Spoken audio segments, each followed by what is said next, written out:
keep it wavy, keep it chill, low tide. Tell me how you feel, keep it real, no lie. Light another herb, let it burn through the sky. Right. Sipping on sangria, playing that's no Allegra. Hoping moments like this go on forever. Catch me lounging pajamas in a sweater, especially when weather's looking sloppy. I turn into a homebody, cause it's the weekend. I don't feel like partying, I feel like sleeping. I don't work tomorrow, think I might just sleep until about noonish. I've been working hard, think I deserve to do this like once in a while. Cause this isn't my usual style. My mind is moving past the limit every minute to mile. I appreciate the time when I can sit on the couch, turn the music up and just zone out, cause it's a whole vibe. Gotta keep it wavy, keep it chill, low tide. Tell me how you feel, keep it real, no lie. Light another herb, let it burn through the sky. Right, it's a whole vibe. Gotta keep it wavy, keep it chill, low tide. Tell me how you feel, keep it real, no lie. Light another herb, let it burn through the sky. Right, it's a whole vibe. It's a whole vibe. Yeah, it's a whole vibe. It's a whole vibe. Yeah, it's a whole vibe. It's a whole vibe. It's a whole vibe. It's a whole vibe. I might turn my phone off when I get in this mood. Only turn it back on when I'm ordering food. And when my pizza gets delivered, going back to disconnected. If you call me and I answer, I'll hang up and blame reception. Got a question or a message, I encourage you to text it. I'll see it when I see it, I'll hit you back soon. But now I stay in tune with this lazy afternoon, like the roots in 94, asking do you want more? Yeah, I want less of the drama and stress and interactions with people seeking my patience to test. You ain't cutting me a check, so I ain't giving you time to sacrifice my peace of mind. Cause it's a whole vibe. Gotta keep it wavy, keep it chill, low tide. Tell me how you feel, keep it real, no lie. Light another herb, let it burn through the sky. Right, it's a whole vibe. Gotta keep it wavy, keep it chill, low tide.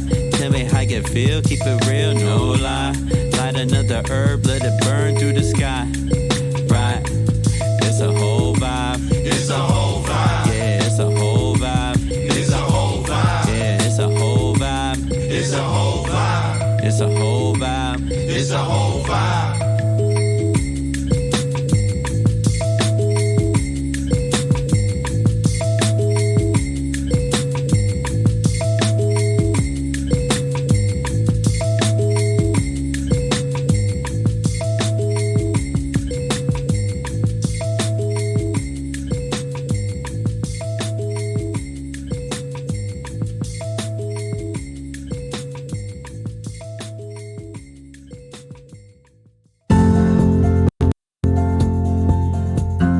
Rise and shine. Pour yourself a cup of coffee and tune in to Good Morning Aurora. News, weather, and really cool interviews. Monday through Friday from 8 to 9 a.m.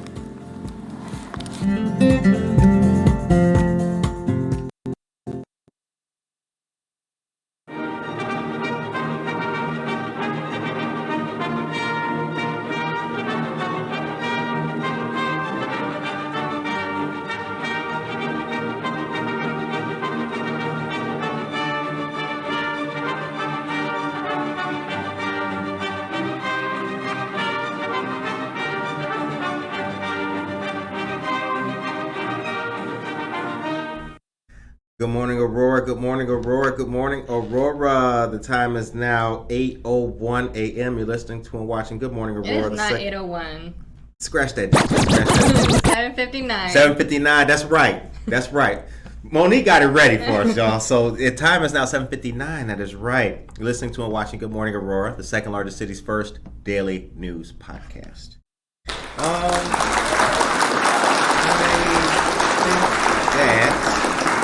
I think that you listeners, I think that we in here in the studio, I think the people outside, I think the people at Treadwell, I think the people just now putting the donuts on the rack at Dunkin', I think the truckers, the hospital staff, teachers, I think we're all ready for Friday. I think we're all ready to be done with the week, have a little bit of recharge time, for your weekend. We hope that you guys are ready to go and have a good time. What you got planned for the weekend? Yesterday, we asked you an important question about what kind of restaurant you wanted to see at the corner of Galena and River Street, the new coming soon Hobbs building, coming back with a restaurant down there. But today I think we'll ask you what you're going to do this weekend. Put that in the chat. Time is now 8 o'clock. It is 8 o'clock, right? Yes. Okay, now it's 8 Now o'clock. it is. Now it's we're not gonna move ahead, y'all. Let's take it easy. Joe Jackson, good morning to you, sir. Aisha Saxon, good morning. Jennifer Ryan Mayton, good morning. Jennifer Ryan Mayton got her hair did, y'all. The pictures were very nice. Jennifer, I saw your hair. Looks really good. If I had hair, I would have felt compelled to get my hair done. But alas, I am bald. So, brother, I just keep it shiny as possible. Yeah, laugh it up. That's right. Because that was a joke. Maybe the comedy is not hitting all of you guys in the way back. Annie Kinsley's here. Good morning to you, Annie. So, yeah, tell me what you're going to do this weekend. Tell me what you got planned, and tell me how you're feeling today as well. We got news to talk about. Something great took place last night. A lot of great things took place last night. Right back at you, my brother Joe Jackson. Right back at you, sir. One of the things that took place last night. See, this is such a fast-moving, such an informed news show that if you remember yesterday, we broke some news on the air, and then bam, we were there for it at night and captured the story. But yesterday, Waubonsie Community College opened up the Latinx Resource Center. Now, for those of you who don't know Spanish, the word for resource in Spanish is recursos. Yeah. If you want to learn more, you can tune into Buenos Dias Aurora on Wednesdays. But check this out, though. Not many community colleges in Illinois have the resources to create a center devoted to just its Latinx students. But many students at Waubonsie Community College will benefit from the new space at Waubonsie's downtown Aurora campus to feel represented within the college. Waubonsie is ahead of the game with the opening of the Resource Center. Resources at the center include a peer-to-peer mentoring program that focuses on helping students develop professionally, mentally, and academically, and free Colegio de Empoderamiento. Yeah, programming. I know. We're getting there. Focus on helping families and prospective students learn about higher education. The center is open from 8 a.m. to 4:30, Monday through Friday. A grand opening ceremony for the center took place last night. Bam! And you know who was there, right? You know who was on the scene catching the news? The greatest podcasts, plural, in the world. Buenos Dias Aurora and Good Morning Aurora represented. Hey. And we actually have our correspondent here in the studio, so we'll ask Monica what happened at the, what time is it? It's 8:03. We'll ask her at 8:05. Okay, I'm telling her early so she can get ready for it, because she doesn't really, Monica on the mic, y'all heard, she just does the news and that's it. Yeah. But, so downtown Aurora's Waubonsie campus, the location is 18 South River Street. There was also a great food truck out there, Grumpy Gaucho. I believe it's Argentinian food. The space also features a mural by friend of the show, Pierre Lucero, inspired by historic images of the roots of Latino America. That was very good to see. And Waubonsie alum Diana Iracheta, a first-generation Mexican immigrant, also spoke about STEM education and Latinas in engineering. Waubonsie received a designation as a Hispanic serving institution in 2009. And is one of 3 colleges in Illinois and the only community college in the state, wow, to receive Title V grants to expand educational opportunities for Hispanic and low-income students. Wait a minute, bring it back. Take it back.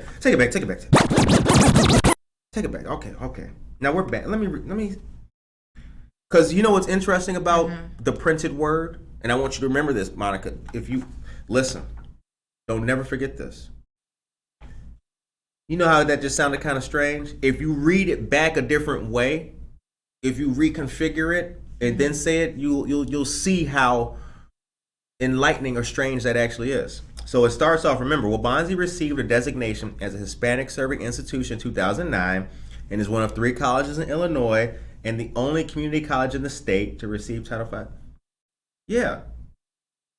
Well, Bonzi Community College down here in downtown Aurora, 18 South River Street, is the only community college in the entire state of Illinois to receive Title V grants to expand educational opportunities for Hispanic and low-income students. That's amazing.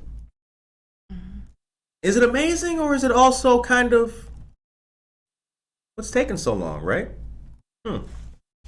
But that's according to Stacy Randall, Dean for Institutional Effectiveness and Title V Project Director. Absolutely fantastic and wonderful news. And I want to give a clap. Let's clap for him, everybody. Just do that.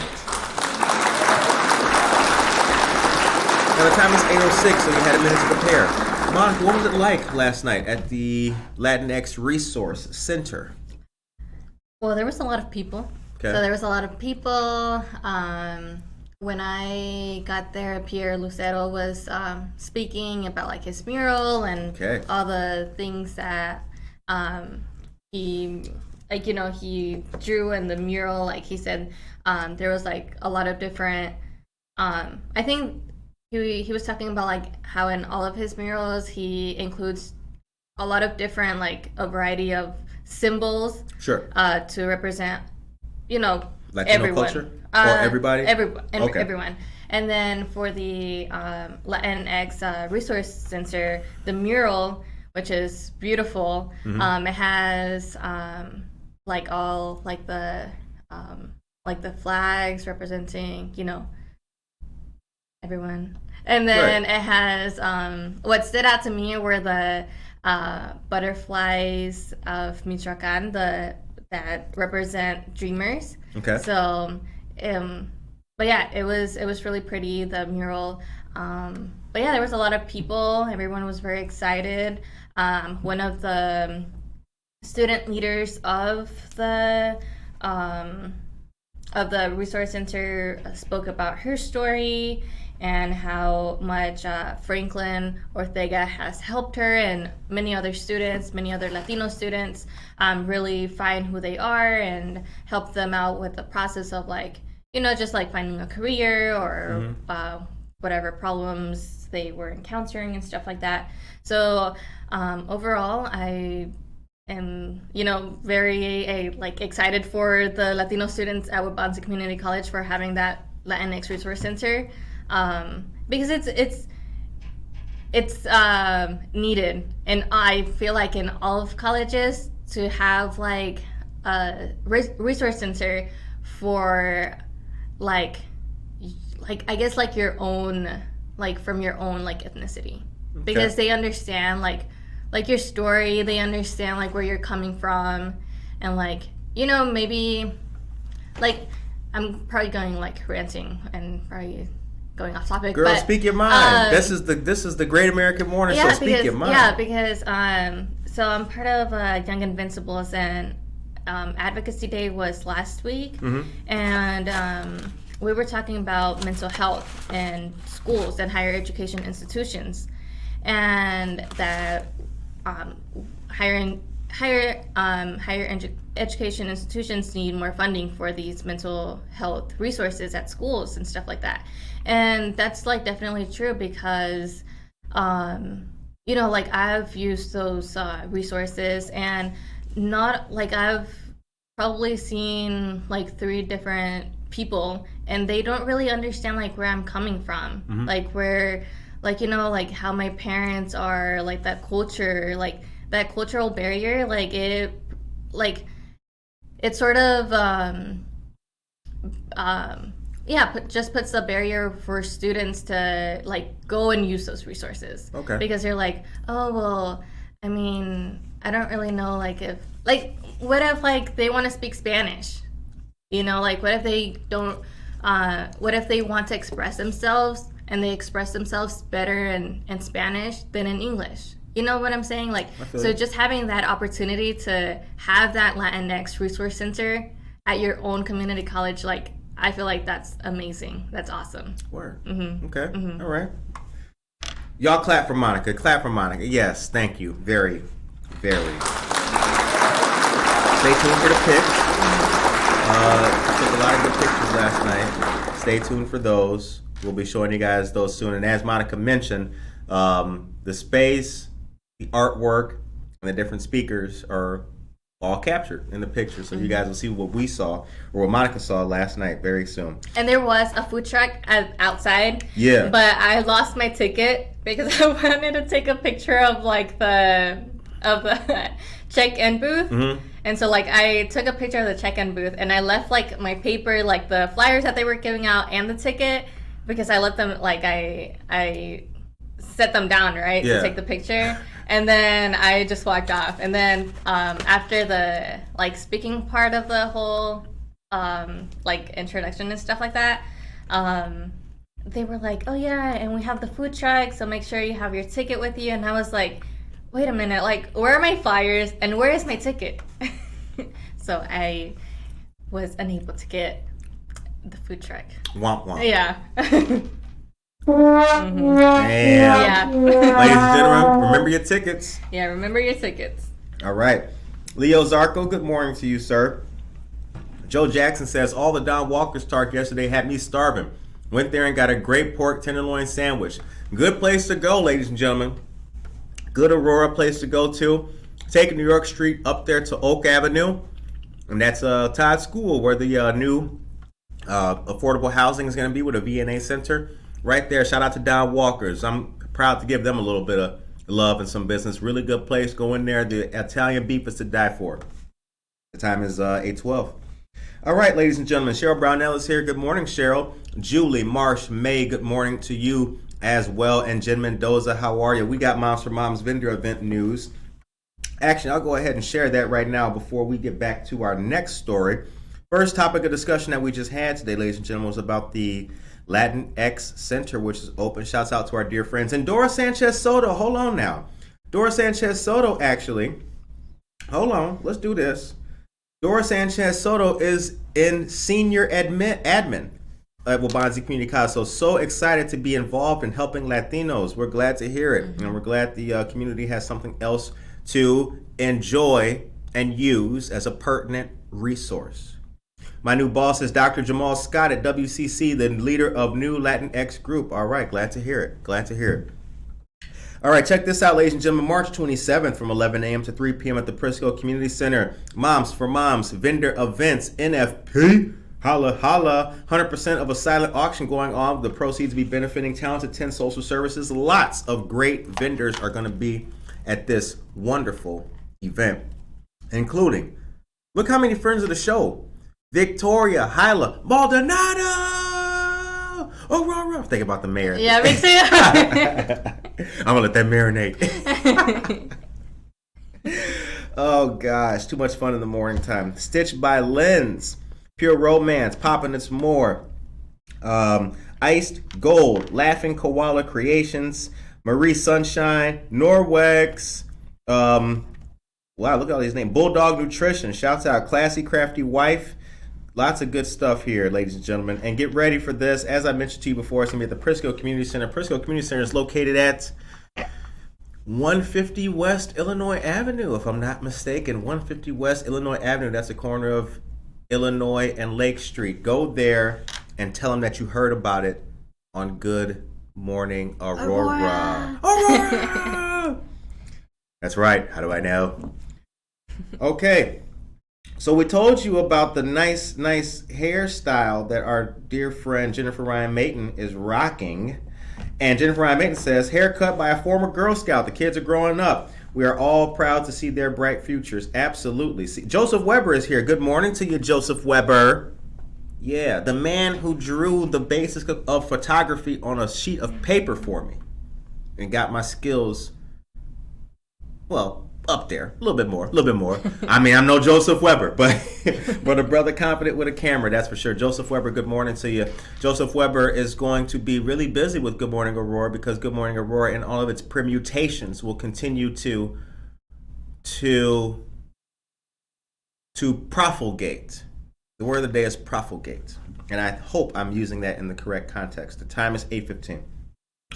Okay, happy Friday to everybody. I want to read you some more good news coming out of the city of Aurora, and I highlighted this yesterday in a very, very, very, very small fashion.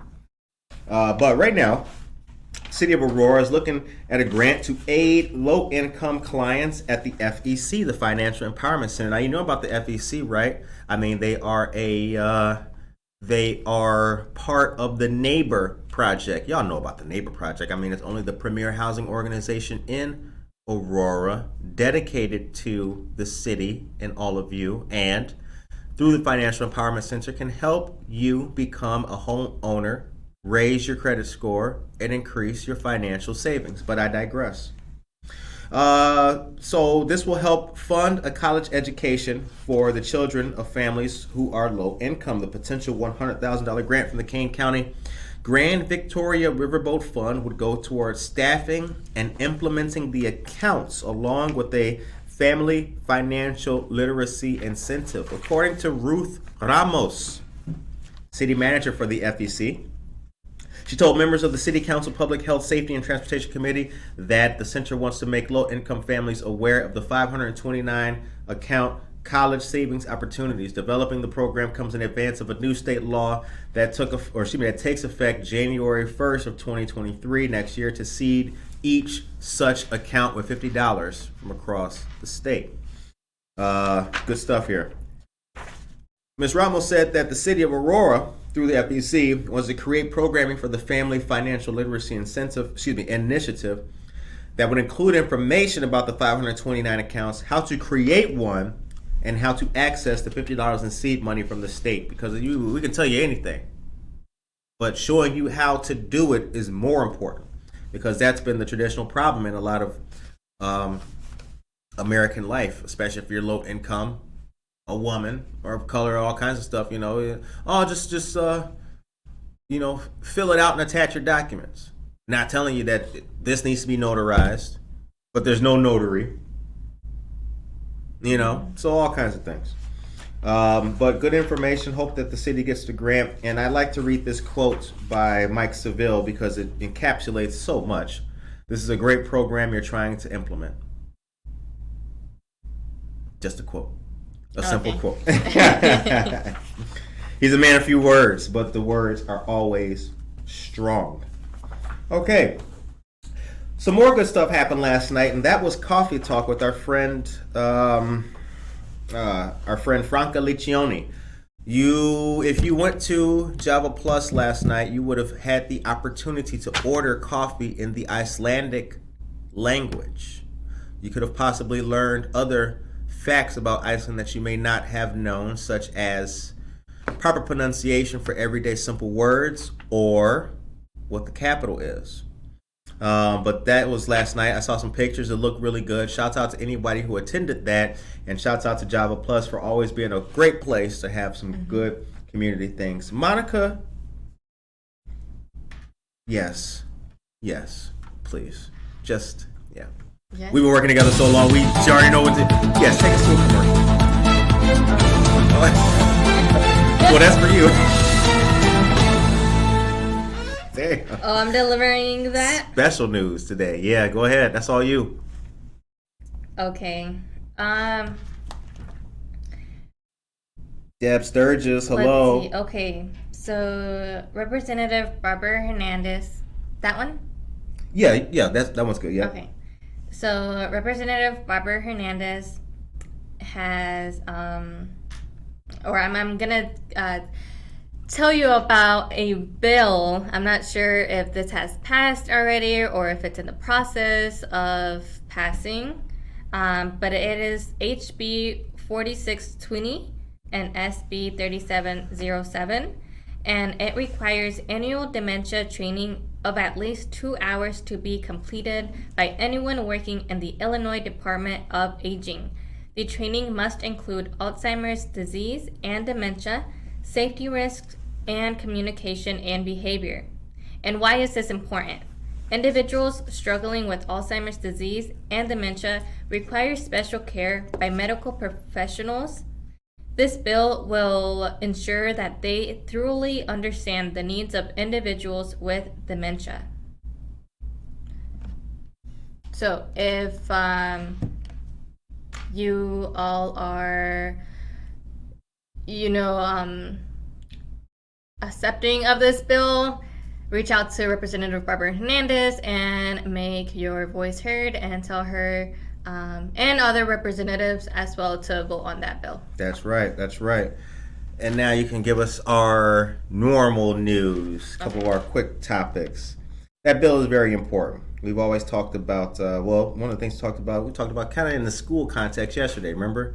Like things are different now. Yeah. There's more ways with which to look out to caring for our individuals and staff, and more ways to assess their needs. So good to know. Awesome. So the Illinois Homeowner Assistance Fund program provides direct financial assistance to prevent mortgage delinquencies, defaults, displacements, and foreclosures for income-eligible homeowners experiencing pandemic-related hardships. Starting in April 2022, the state will begin accepting applications from homeowners for grants of up to $30,000 to eliminate or reduce past due mortgage and property tax payments. Find out if you're eligible for up to $30,000 in homeowners assistance by clicking the link that I'll be sharing with you all in our chat. Kevin Stout, a talented author, has completed his new book, The 365-Day Devotional for Singers and Musicians, a short but deep spiritual guide published by Covenant Books of Morels in Letts, South Carolina. Kevin Stout's new book offers a timely read for those with packed schedules and busy lives to observe themselves in faith that will last their whole day through. Readers can purchase the 365-Day Devotional for Singers and Musicians at bookstores everywhere, or online at the Apple, iTunes stores, Amazon, or Barnes & Noble. There will be a book signing for Kevin at Java Plus on April 29th. Come on out and enjoy something fun. The Kane County Sheriff's Office is hosting a kids gun safety discussion on April 9th from 10 a.m. to noon.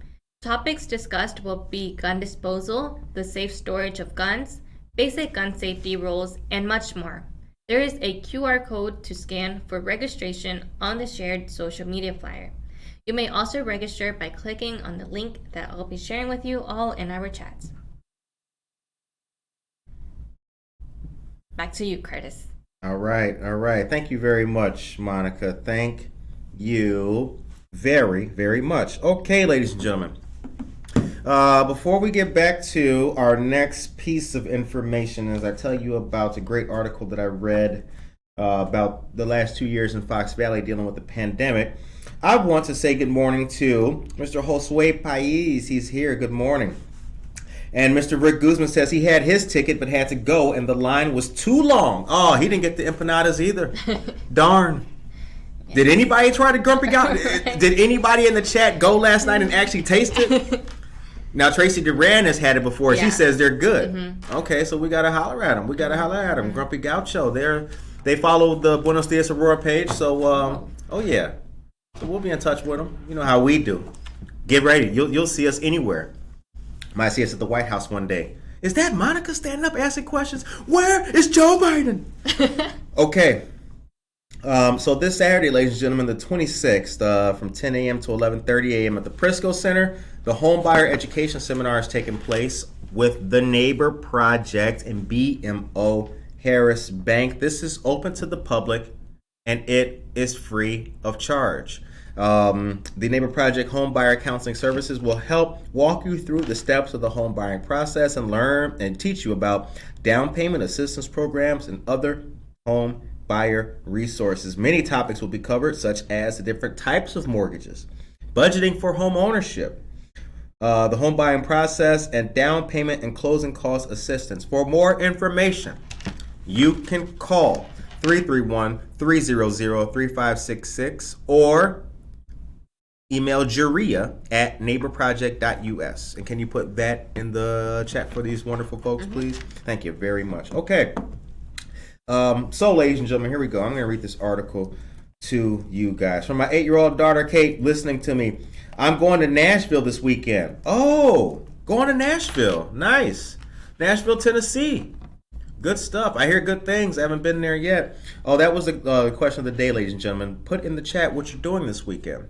Let us know what you're going to be up to. We would like to send you a safe weekend wish, and we hope that you have some fun out there. Maria Chirito, good morning to you.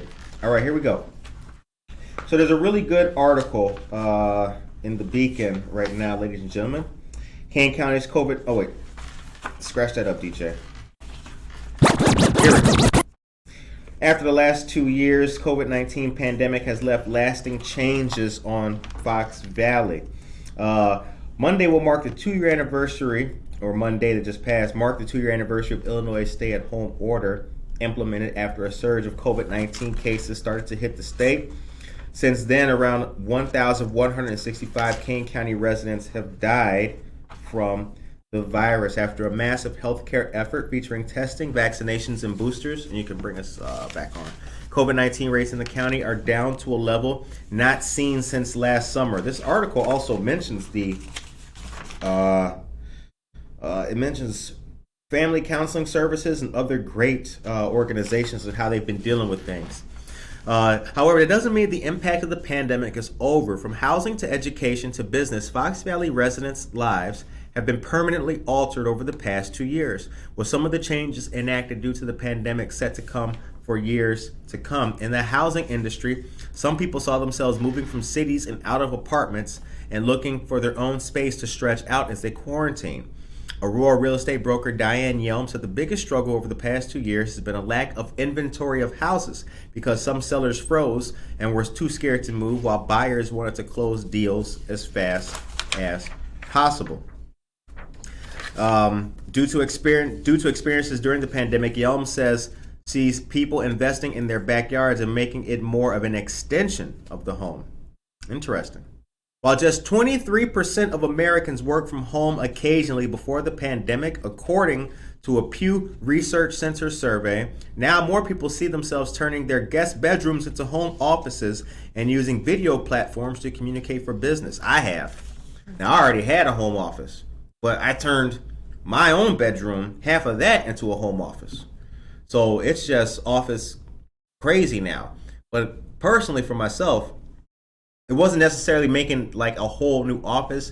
I just started making new spaces with which to work and change like my, because you know how it is. I don't know about like you, Monica, or anybody else, but sometimes if you're sitting in your home office, you start to you need a change of scenery. You still got the motivation to keep working. I just need a change of scenery. So I'm going to go to, I'm going to build something over here and then work maybe in the kitchen, kind of on the side where my windows, I got the old school crank, right? So I can crank it and then they go out like this so the birds can chirp, land on the top of there, and I can put seed. So I don't know if anybody else watches birds while they work at home, but I do. Marianne Renner, friend of the show, an Aurora-based leadership coach and trainer, was using Zoom before COVID-19 hit. Many of her clients 2 years ago did not know what it was. Some were uncomfortable with it and still preferred to just talk in person. But after they were forced to begin using it with the start of the pandemic, many discovered it was a time saver and a way to connect with people that is more personal than over the phone. How have you guys been affected, and what big changes have come to your life because of COVID-19 and the pandemic? Is there anything that you do now that you weren't doing before the pandemic in terms of work or education and things like that? What has changed and is lasting? Anything with you, Monica? Let's see. Definitely. Yeah, just definitely. I mean, not really anymore. I mean, what was your question? The question was, what's changed with you now because of the pandemic? Like, what are you doing now that's like that you weren't doing before the pandemic in regards to work and education and working? And you still work remote, right? Everything you do is remote still? Not anymore. I'm in person now. Okay. But definitely just being more organized with my time. So time management. Okay. Because when I was home, I wasn't really productive because I live in a small place, small space. So it's like the office is right there, but my room is like right there too. I feel you. You know, so like I definitely my productiveness decreased when I was home, but that's why I had to really like schedule out like, all right, at 10 o'clock to 10:30 I'm doing this, and like really timing out my schedule. Okay. Jennifer Ryan Mayton, Zoom family gatherings, relatives from 3 countries and 5 states. Oh, wow. Zoom. That's Norma Peterson. Norma Peterson, good morning to you, dear friend. Goodbye business attire. Yes, Vanessa Rodriguez Aguirre. Yes. Trust me. If you ever catch me on camera, I'm only professional from the neck down. That's about it. To the waist. That's it. Brothers and boxers doing. Yes, okay. Well, you know what? That's good. Put the... Yes, let's see the statistics, There's your Bill. glasses here. He knows. I'm saying. But I'll tell you this though. On a serious note, to Vanessa Rodriguez Aguirre's point, and work from home and all that kind of stuff. You know, for years I'm not wearing jeans at home. I cannot wear jeans at home. Mm-hmm. So I'll tailor what I'm wearing for a call or something like that, like based on my sweats. Mm-hmm. I just cannot wear jeans at home. But also, a lot of the time when I am at home, I have to keep my camera off because I work, like for example, on that laptop there. Mm-hmm. I'm working and Zooming on it or on Microsoft Teams at the same time. So like I'm always looking at the camera like this. I'm always in the face and grill about it, Mm-hmm. Yeah. So it's got to be off. But yeah, I never wear jeans at home. You got to be relaxed. You should be. Yeah, that's the whole part. Mm-hmm. Right? See, that's the whole thing. You got to be relaxed. Yeah. All right. See, Rick, I'm always in sweatpants or jeans. Thank you. Y'all trying to get me busted with my own boss. I am always professional on my Zoom calls, but I had to Zoom. I was in a basement one day. Mm-hmm. I was in a basement volunteering. Mm-hmm. Nails, jagged metal, broken glass, and I was on Zoom. And it was sick. Okay, Art and Markets tomorrow, Society 57. Thank you very much, you wonderful person. That's Tracy Duran. Rick's going spring break, Everglades National Park. Oh, Little Havana, Dry Tortugas, NP, and South Florida. Awesome. What are you guys doing this weekend is the question. Pat Ward is here. Good morning to you, Pat. Tracy Duran says, I made my own Argentine empanadas, and Grumpy Gaucho is exactly like them, but better. Their chimichurri sauce is awesome, too. Thank you very much. Nashville trip is dressed Trisha and the girls. Too much work to get caught up on for me. Thanks for the PD. No problem, brother. No problem. Tina Price Marie, good morning to you. Enjoy your trip, Joe Jackson. Enjoy your trip. All right, real quick. So here's the thing, guys. Now, if you have been listening to this show, you're a fan of this show like Tracy Duran, and you guys are all fans. We appreciate and love all of you. Tracy Duran, Vanessa Rodriguez Aguirre, some of the oldest listeners of the show. You guys will know that this show started in COVID. April, May 2020. This show was born in COVID. And you guys know that we would read the totals every day of new cases and things like that for for months of doing this show. But I am proud to announce the current COVID-19 vaccination rates and the fact that the Kane County Vaccination Hub is only going to be open 2 Saturdays in April. Now, it wasn't that long ago, ladies and gentlemen. If you remember, it was not that long ago that the news of the day was that the Kane County Vaccination Hub was going to be open 6 days a week, with the only day off being Sunday. Again, that wasn't that long ago. So let's get into this. Kane County's mass vaccination site in Batavia will be open for 2 Saturdays in April for appointments. Just 2. 501 North Randall Road will be open from 9 a.m. to noon on April 9th and April 23rd. You can make an appointment by going to www.canevax.org or calling 855-452-6382. All 3 COVID-19 vaccines, Pfizer, Moderna, and Janssen, will be available at the site. Pediatric doses of the Pfizer vaccine will also be available.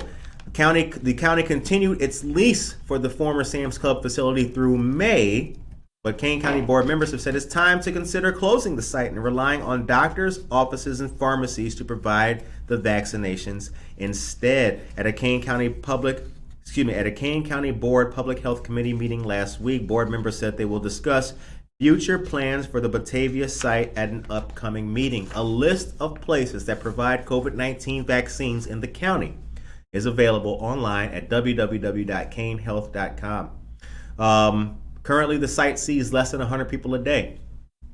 The discussion about the site's future comes as the county sees the lowest COVID-19 numbers since the summer of 2021.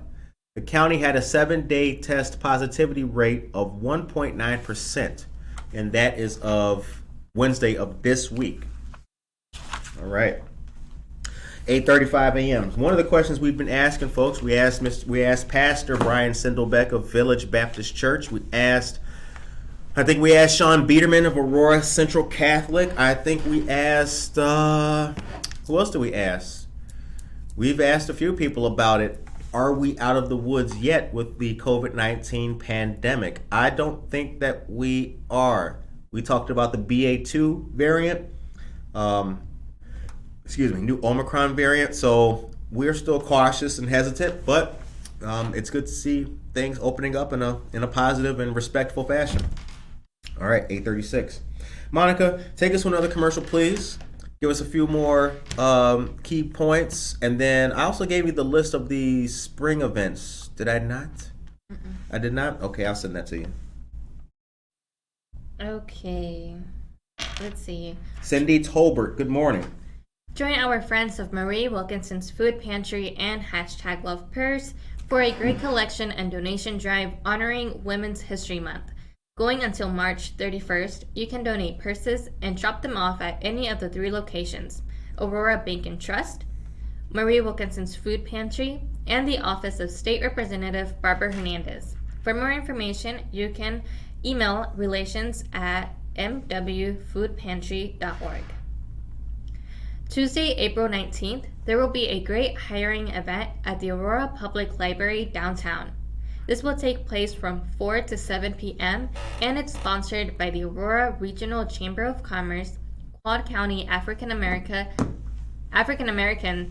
Chamber of Commerce, and Talented Tent Social Services. Free and open to the public. Scan the QR code on the flyer and register at the link that I'll be providing in our chat. Also, there are upcoming senior meal distribution dates. These are hosted by the State Representative Hernandez, State Representative Kifawet, and State Representative Wheeler. And they are March 28th, April 11th and 25th, May 9th and 23rd, June 13th and 27th, July 11th and 25th, August 8th and 22nd, September 12th and 26th, October 3rd and 24th. Adults 60 years of age and older are eligible for 5 frozen meals. You are not eligible if currently enrolled in the Meals on Wheels program.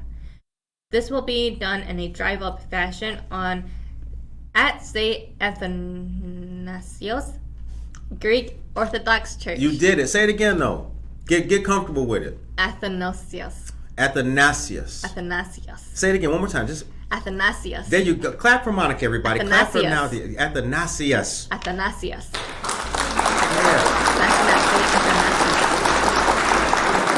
See, y'all can't see her right now, but she's saying that with alacrity. See, that's another one for you. St. Athanasius Greek Orthodox Church, located at 1855 5th Avenue in Aurora. Shout out to our great state representatives for all they do. Athanasius. All right.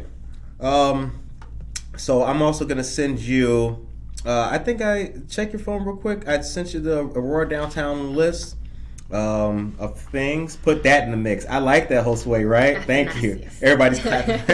Athanasius. Oh, man. Dottie Laban, good morning to you. Melissa Francisco, good morning to you as well. All of you great and dear people. Pat Ward, hello there. You got the, okay, yeah.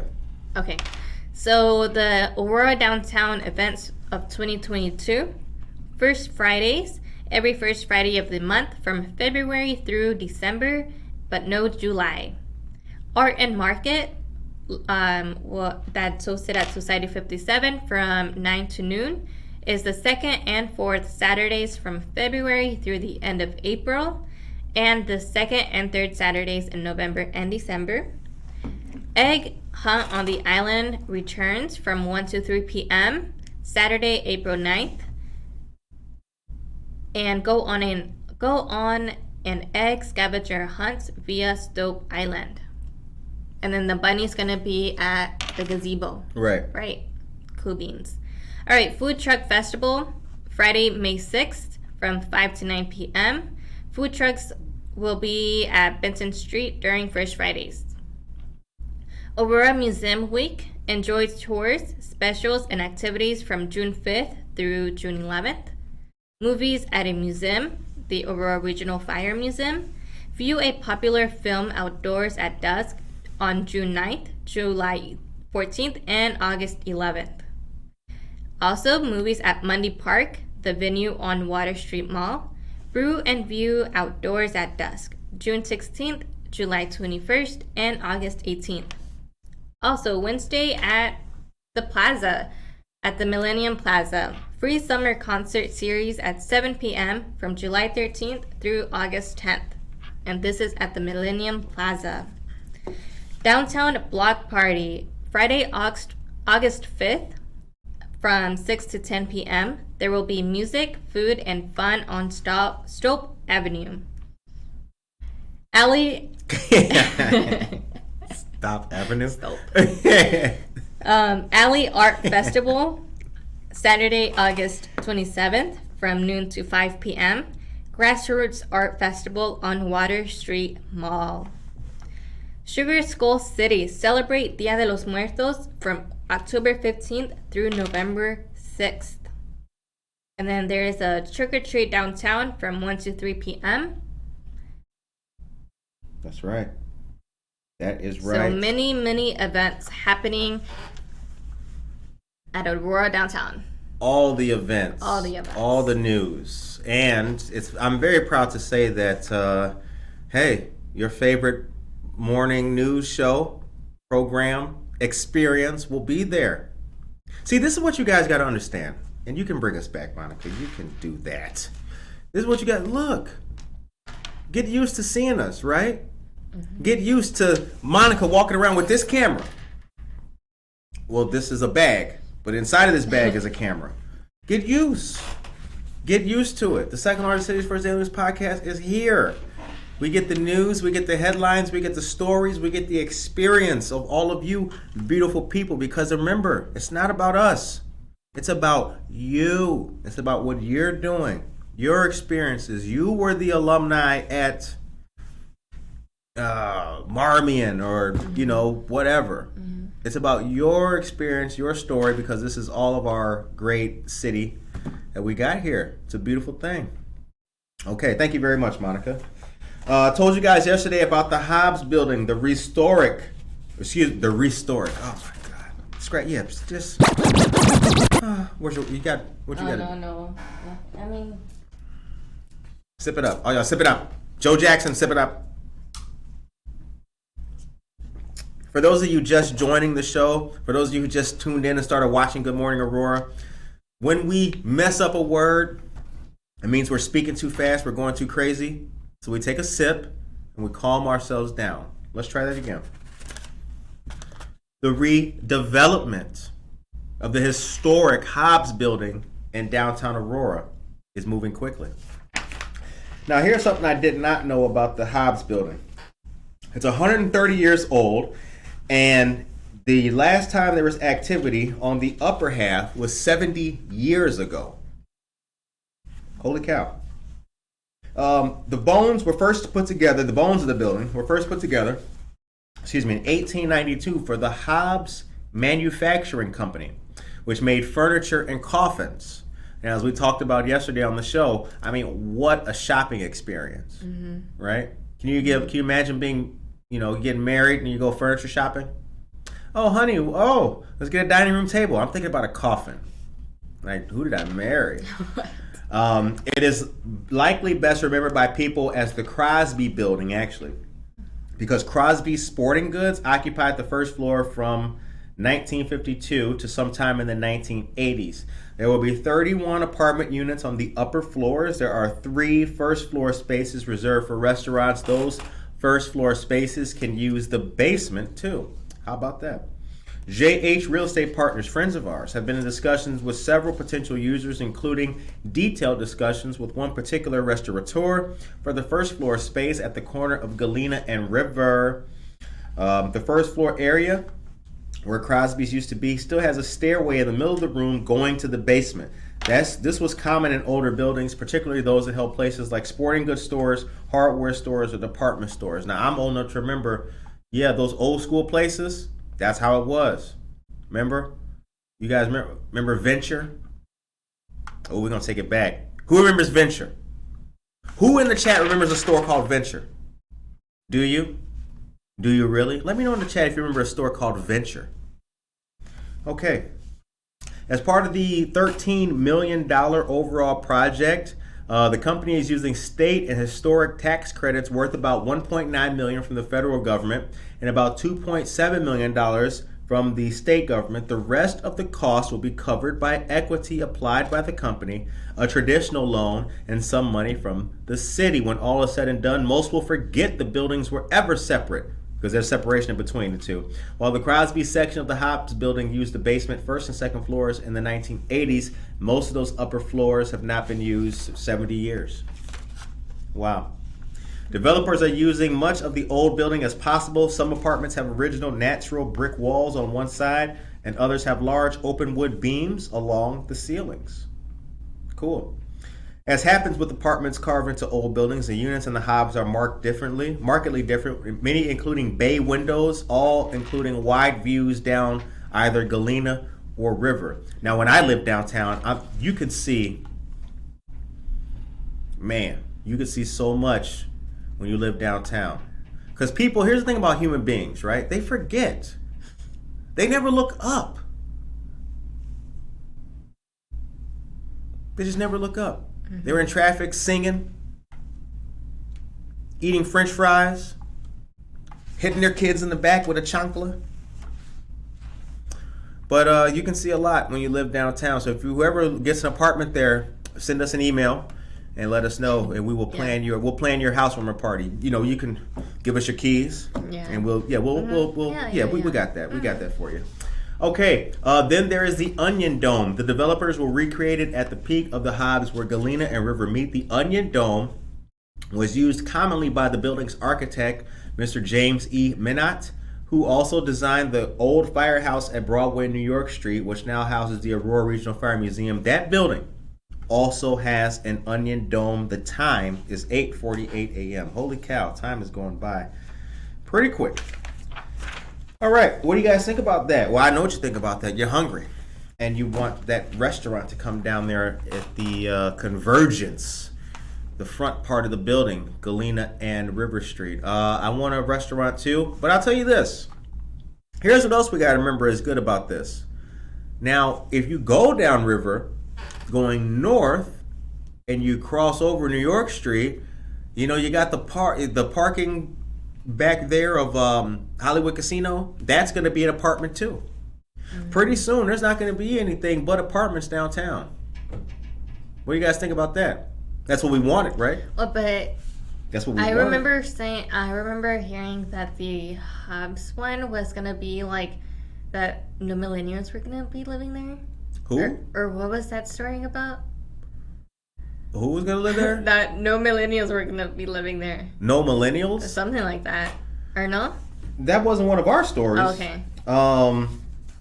No. Oh, wait. No, I think I know what you're kind of talking about. We had talked about, so there's the Hobbs building. Mm-hmm.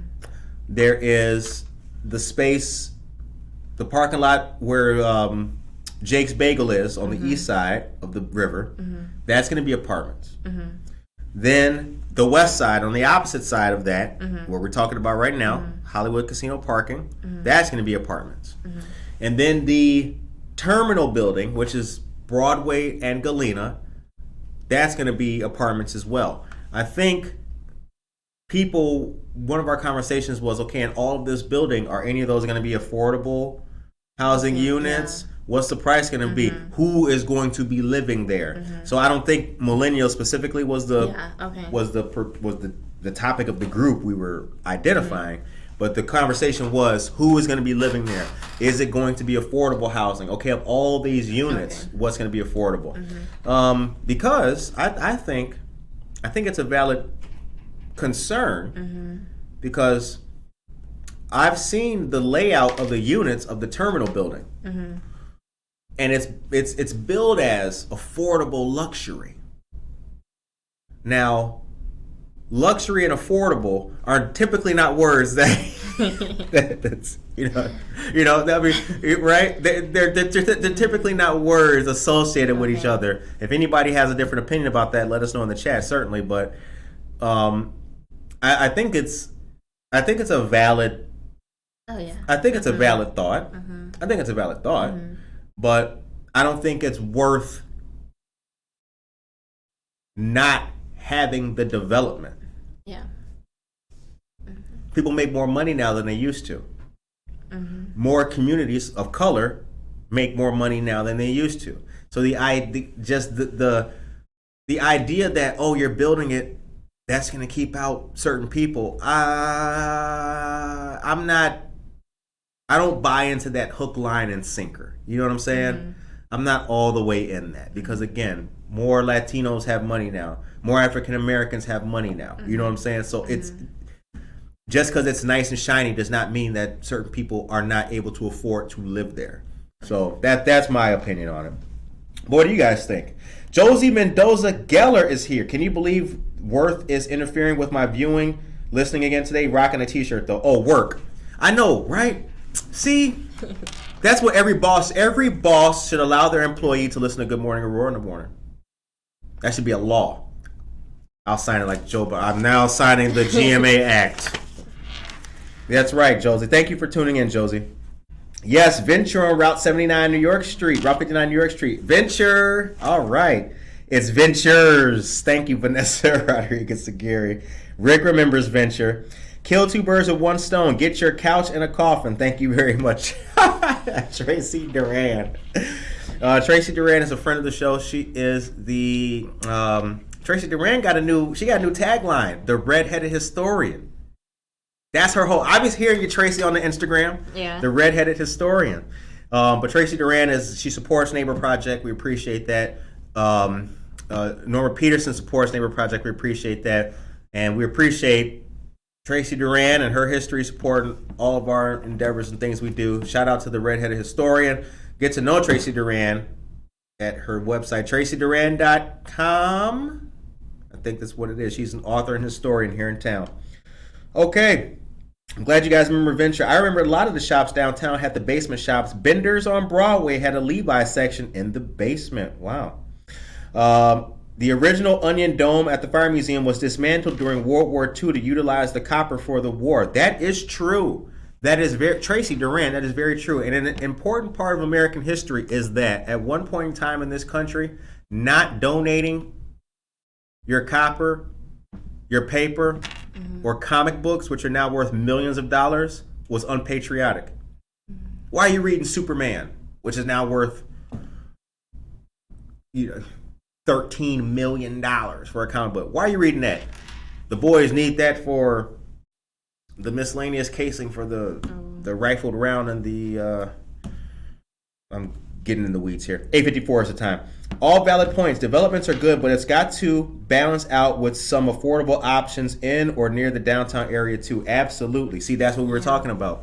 That's what we were talking about. Because I think one of the comments somebody made at that time was that it's unaffordable for millennials. Oh, I think so. Unaffordable for millennials. I'm thinking of the comment that was kind of sparked that. Because that's the thing. On this show, we cover topics that kind of go by both groups. Millennials hear about things that perhaps other groups are more accustomed to. and vice versa. You know what I'm saying? There's more millennial geared news perhaps on some of the days with the show than perhaps other folks are, used to or aware of. So it's a healthy blend. I think we do a healthy blend of it. As you guys know on the show, we can do both. We can do both. We can advocate for development in the city, but also make sure that people are able to live there. Because that's been the whole problem with the world. Not the whole problem, but one of them is that, okay, well, where are the people who can't afford to live there? What are they going to do? Just, right? What are they supposed to do? You can't shut people out. When you shut people out, there's a word for that. Marginalization. And that's never done any good in any country in the world, especially America. The time is 8:55. Okay, Fayez Ahmad, good morning to you. The last thing I'm going to tell you guys about is the contract has, a new contract has been approved for the APD. I told you guys about this last week. I also mentioned it on Monday, and I mentioned it because it's very important, because there's an interview that I have yet to get. The head of the police union, Mr. Lee Kataviu. I think that's how you pronounce his name, Kataviu. I need that interview, bruh. We were sitting in front of Treadwell. I had a small black coffee with a little bit of cream and sugar. You know how I take my coffee. And he had, if I remember correctly, he had an oat milk matcha, steamed, with a little bit of froth at the top. Anyway, and we were talking. We had a great discussion, an absolutely wonderful discussion. We were supposed to be there for 15 minutes. We were there for an hour. We had a great discussion, and he told me, I asked him, when can I get you on the show for an interview? And he said, Curtis, when we sign a contract with the city of Aurora, when the police union and the city sign a contract, I'll come on your show. I'm a hot off the presses. Okay, but anyway, here we go. So, the Aurora City Council approved a new 5-year agreement with the APD, the Maine Aurora Police Union. Aldermen unanimously approved the agreement with the Association of Professional Police Officers, which represents 297 patrol officers at the city council meeting. The union ratified the agreement on the 4th of March. According to Alex Alexandru, the city's chief management officer, getting the 5-year deal that will run through 2024 was the right thing to do. Prioritizing police and fire is what this agreement does. That's a quote. Okay, the new contract recognizes that what police have gone through in regard to the pandemic as well as the civil unrest of 2020, according to both Alexandru and Mr. Lewis. Mrs. Lewis. I apologize. Alicia Lewis is the City of Aurora's Human Relations Manager. They pointed out the contract includes a hazardous pay bonus as well as a reward for staying with the APD longer. Part of the reason for the long negotiation was that they were suspended for a time during the pandemic because in-person meetings were not possible. The new contract is retroactive to January 1st, 2020 and runs through December 31st, 2024. There is a wage increase as well for 2020 and 2021. The wage increase is 2.5 and 2%, similar to what other bargaining units received in those years. For 2022 and 2023, the wage increase is 3.5% a year, and for 2024, the wage increase is 3%. Okay, so what do you guys think about that? Let me know in the chat with the few minutes that we have left. The time is 8:58 a.m. You know, Monica, we do a lot. We really do. We do a lot. And amongst the things that we do, hopefully, I really hope that we make people's day better for at least an hour. Yeah. Right? I hope that we do that. I hope that's Davi Samantha Danner and Joe Jackson and Cheryl Brownell, Pat Ward, Rick Guzman, Norma Peterson.